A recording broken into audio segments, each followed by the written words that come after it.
হামিদুর রহমান নিজে একাই দুটো বম নিয়ে আমাদের ওই ডিগ্রি ক্যাম্পের এখানে ছিল পাকিস্তানিদের ক্যাম্প। বিশেষ হামিদুর রহমান এই ফ্লেগের এখান থেকে একাই দুটো বম নিয়ে পাকিস্তানি ক্যাম্পে হামলা করে। হামলা করার পরে যারা পাকিস্তানি ক্যাম্পও ভাগ হয়ে যায়, ওখানে 10 জন পাকিস্তানি উঠে। কারণ ওই জায়গায় বিশেষ হামিদুর রহমানের বুকে লাগে, লাগার পরে এখান থেকে উনি কোরিং করে আসে। কোরিং করে আসার পরে ফ্লেগের এখানে উনি মারা যায়। তখন না লাস্ট আমরা মুক্তিযোদ্ধা সব আছে এখান থেকে আসসালামু আলাইকুম প্রিয় দর্শক মণ্ডলী।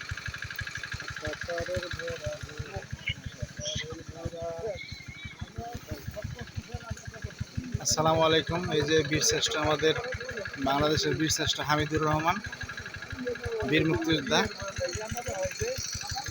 তিনি যখন পাক বাহিনীর সাথে যুদ্ধ করতে যায় তখন তিনি যে এইখানে মারা গেছে, সেম এই জায়গাটায় মারা গেছে। এই যে আমাদের বাংলাদেশের পতাকা, আর এই সাইডে এই যে নদীর ওই সাইডটা, এই যে নদীটা, নদীর ওই সাইডে ওটা হচ্ছে ইন্ডিয়া, আর আমাদের এখানে এটা হচ্ছে আমাদের বাংলাদেশ।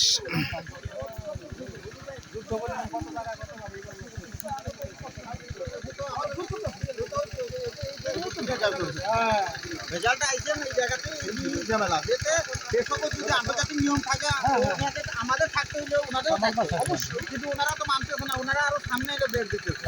তখন ওই